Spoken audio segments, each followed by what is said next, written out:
à tous, aujourd'hui nous allons télécharger et découvrir Arduino OS. Nous allons procéder en premier par l'installation du système et ensuite on va voir comment est le système. On va faire démarrer.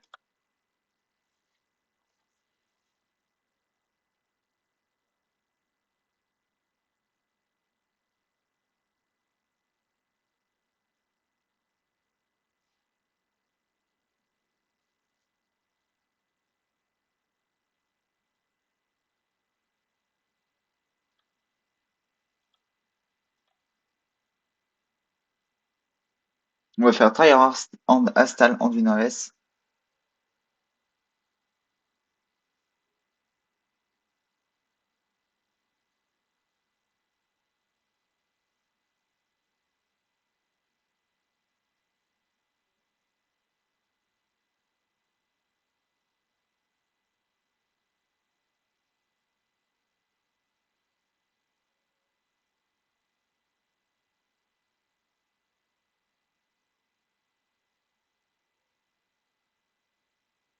Donc Arduino OS est basé sur Ubuntu et ça a été fait par un ex-développeur de chez Microsoft.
Donc là le système est en train de se charger, donc ça prend un peu de temps à arriver.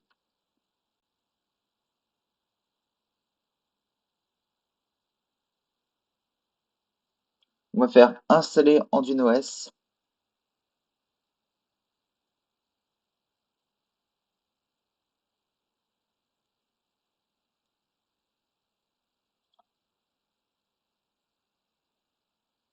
On va d'abord aller sur paramètres.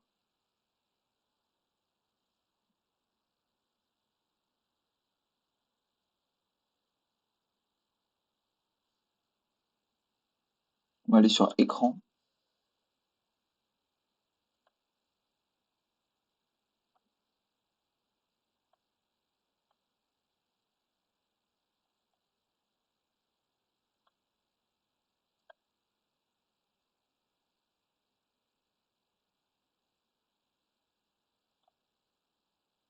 Donc là, vous pouvez fermer paramètres. Donc là, ici, on va sélectionner la langue. Donc on va sélectionner français. On va faire continuer.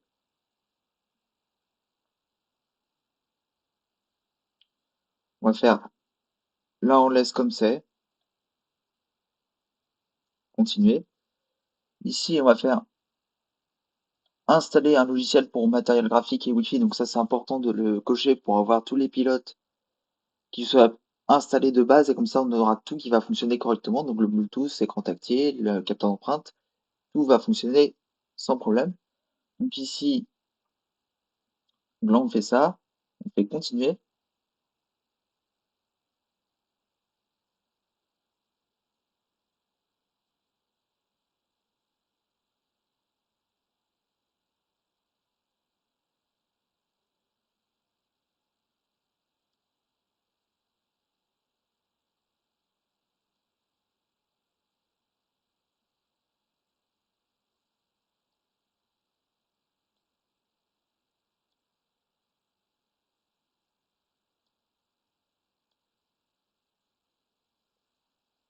On va faire effacer le disque installé en Arduino OS. On va faire installer maintenant.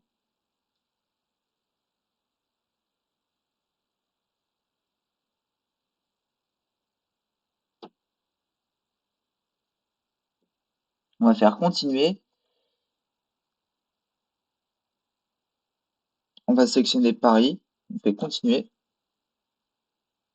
Ici, on va entrer le nom d'utilisateur. Donc, pour moi, ETH informatique.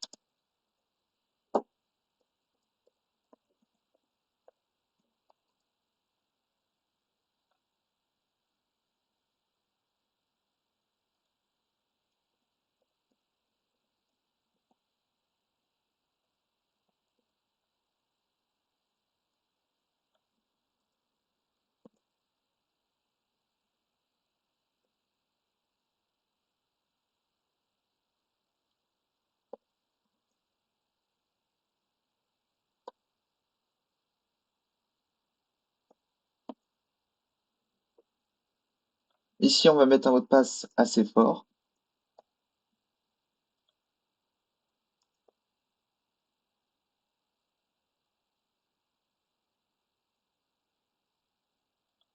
Et ici, on va faire ouvrir la session automatiquement. Donc, on va faire continuer. Et ici, je vais vous accélérer le temps de l'installation. Et on se revoit une fois que le redémarrage, une fois qu'il faut redémarrer.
On va faire redémarrer maintenant.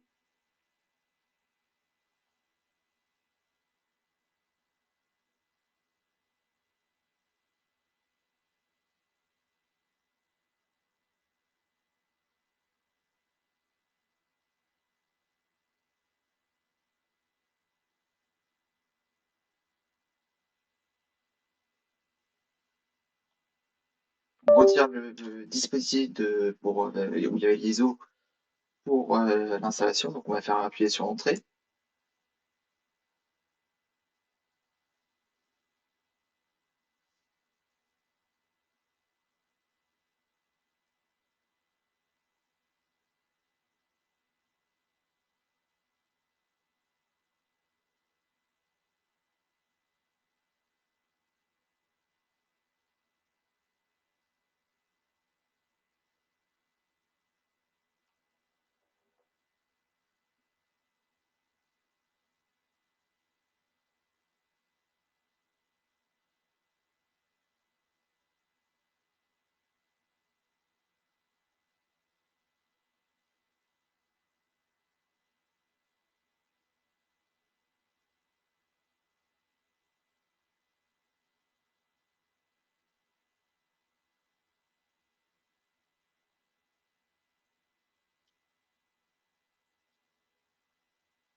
Donc ici, il y a la barre des tâches.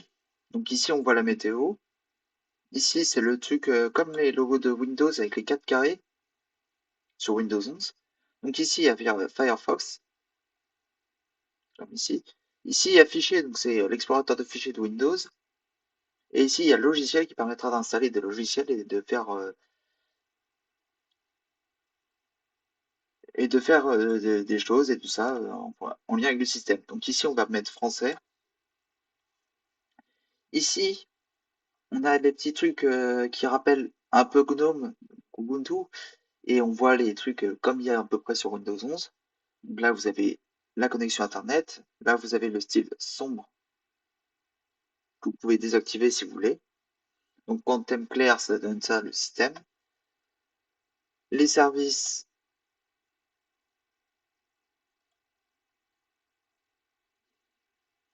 donc le verrouillage de l'écran, emplacement, contrôler l'accès de votre emplacement, historique des fichiers corbeille, diagnostic, connectivité. Donc, il y a des petits trucs comme ça. Ensuite, mandataire, ça c'est pour, je sais pas vraiment ce que c'est, mais c'est en lien avec, là c'est mode de puissance, équilibré, économie d'énergie. Pour l'instant, il y a juste équilibré et économie d'énergie. Ici, il y a l'accès aux paramètres. Ici, verrouiller la session. Ici, c'est pour éteindre le PC. Et ici, c'est pour effectuer des captures d'écran. Donc, à peu près comme sur Windows, enfin sur Ubuntu, qui permet de faire des captures d'écran. Et il y a un autre raccourci aussi, c'est un écran qui vous met les mêmes commandes. Donc, ici, il y a l'heure et la date.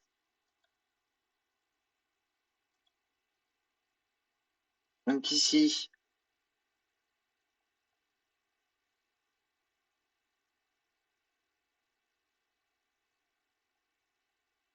ici, il y a toutes les applications qui sont installées. Ici, il y a un créateur de disque de démarrage. Et donc là, on va ouvrir logiciel.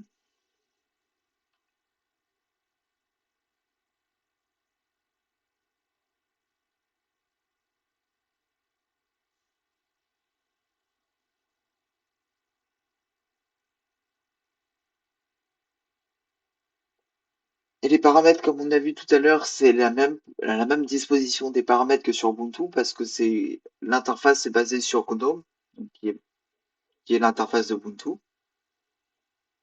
Et donc, vous ne serez pas perdu si vous utilisez un système Ubuntu ou GNOME depuis quelques années. Et même si vous venez de Windows, il est très simple aussi d'utilisation parce qu'on retrouve à peu près les mêmes choses aux mêmes endroits. Il y a juste les paramètres qui sont un peu mieux faits que sur Windows. Donc ici, il y a pour réduire, agrandir et fermer la fenêtre. Donc on va faire agrandir. Et on va attendre que ça se fasse. Donc là, c'est bon. On va aller sur mise à jour. Donc, mise à jour du système. Tac. Et paramètres aussi, il y a des mises à jour. Donc on va faire télécharger. On va faire redémarrer et mettre à jour.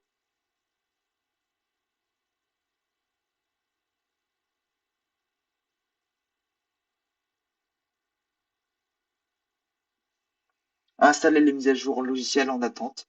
On va faire redémarrer.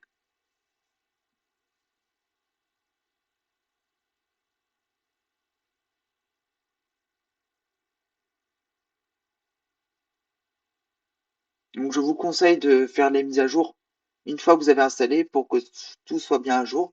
Donc là, vous voyez, j'ai fait l'installation, mais il y a quand même des mises à jour qui sont apparues. Il ne va pas tout mettre toutes les mises à jour. Donc là, j'installe les mises à jour. Donc là, ça va se faire tout seul et ça va revenir comme tout à l'heure.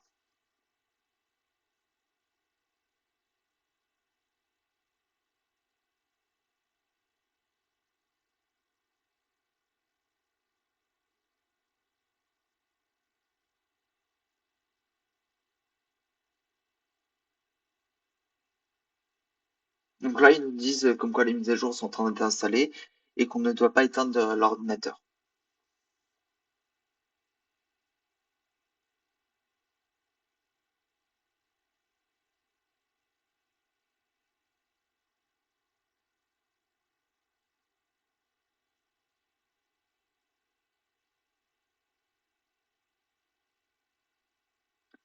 Et ça peut être plus ou moins rapide selon la taille des mises à jour, la connexion Internet, la vitesse. Donc, ne vous, ne soyez pas surpris si ça dure longtemps.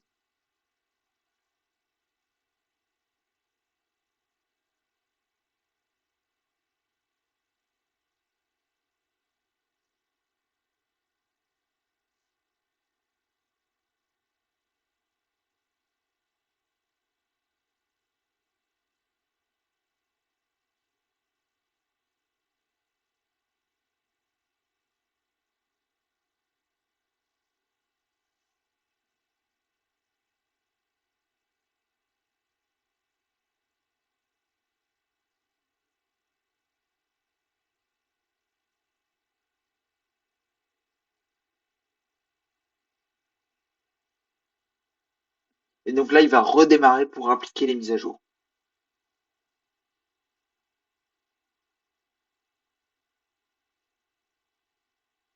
On va faire Arduino OS GNU Linux.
Donc là, on va aller voir les paramètres.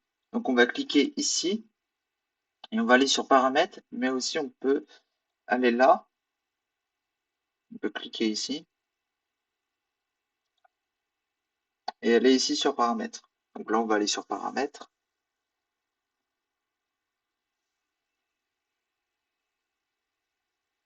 Donc là, on a tous les paramètres, réseau, Bluetooth. Donc ça permet pour ça. Si vous avez le Bluetooth, là, vous voyez, là, moi, sur mon PC portable, j'ai le Bluetooth, mais vu que c'est une machine virtuelle, je ne peux pas accéder au Bluetooth. Donc dans écran, bah, c'est pour gérer la taille de l'écran et tout ça. On va aller dans son. Là, on peut faire des tests.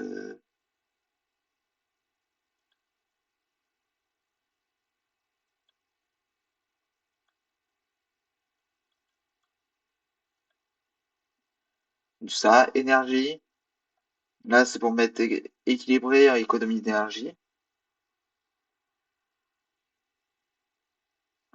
On va faire afficher le pourcentage de batterie et là, on va savoir à combien on est. On peut avoir le pourcentage de batterie facilement alors que sur Windows, il n'est pas mis de base. Donc ici, on va mettre le coin actif.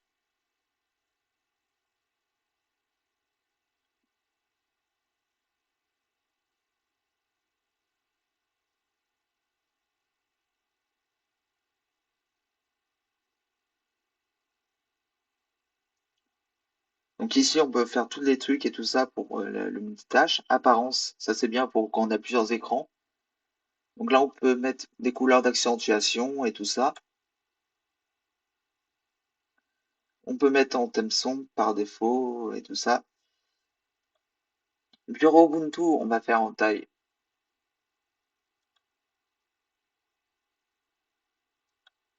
normale. On peut mettre grande, minuscule et tout ça. Application, bah là, on peut avoir tous les paramètres de chaque application. Donc, on peut aller dessus pour voir qui est-ce qu'on veut modifier. Notification, recherche, pour rechercher des choses dans les applications. Compte en ligne, bah là, on peut mettre notre compte Google, compte Microsoft, Nextcloud, serveur de courriel. Donc, on peut mettre notre adresse de courriel pour que tout soit bien mis. Bien-être, ça, c'est pour dire à peu près combien de temps on a utilisé notre PC. Donc, comme sur les téléphones qu'on a actuellement, sur les smartphones. On peut se limiter à un temps d'écran. On peut faire des rappels et tout ça. Souris et pavé tactile, ça c'est bien pour que ce soit. Bah, là, on peut mettre traditionnel, naturel, comme ça, pour aller vers le haut.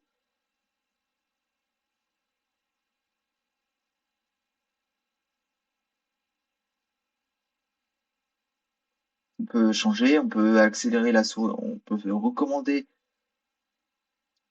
accélération de la souris, on peut mettre ça, on peut choisir la vitesse, clavier, on peut mettre anglais US, on peut ajouter d'autres claviers. Gestion des couleurs,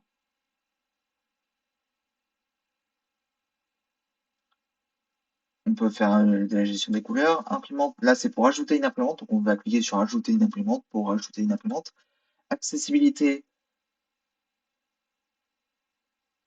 moi je vous conseille de mettre ça en place pour l'audition et tout ça, pour avoir le clavier virtuel. Vous pouvez clavier visuel, si on va sur Firefox,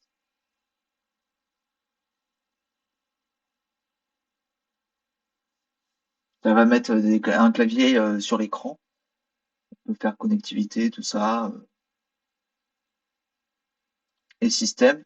On peut avoir toutes les infos du système, pays langue, date et heure, utilisateur, bureau distant, shell sécurisé, accès réseau par SSH si c'est utile. À propos, donc là on a toutes les infos sur le système.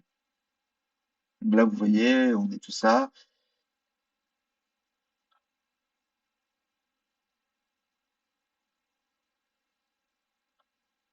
Et mise à jour logiciel, ça va nous ouvrir logiciel, comme on a vu tout à l'heure.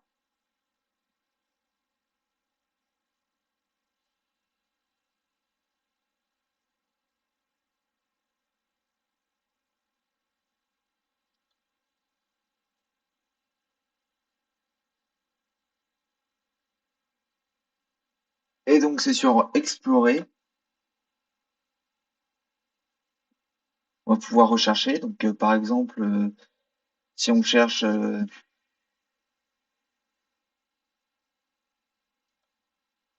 donc là il y a toutes les applications et tout ça, donc il y a Firefox, et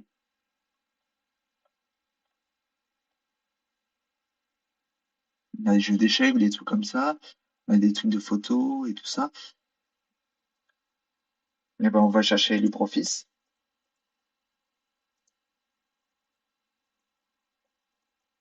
par exemple, qui est une alternative à Microsoft Word, Excel et tout ça.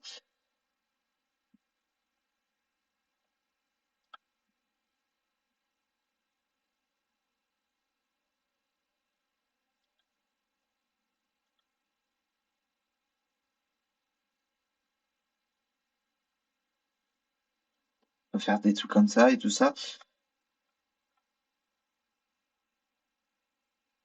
On peut ajouter les Flatpak aussi, mais ça je vous montrerai dans une autre vidéo prochainement. On peut chercher Brofist et tout ça, de navigateur. Et donc là, vous voyez, là, il y a le clavier virtuel qui s'est mis en place. On peut faire ça et tout ça comme sur les claviers. Et on peut le décocher à tout moment. Là, on est fini. Alors, si vous voulez avoir plus de contenu en lien avec Windows et tout ça, allez voir sur la chaîne YouTube JRL Informatique, dont le lien sera en description. Et aussi, je vous mettrai le lien de mes réseaux, donc vous pouvez me rejoindre sur mon serveur Discord, X et autres réseaux sociaux. Donc, si vous avez des infos, vous pouvez me les demander en commentaire, je vous répondrai. Donc là, on va pouvoir faire éteindre. On fait ici éteindre, ou là où je vous ai montré tout à l'heure où il y a les paramètres. Éteindre.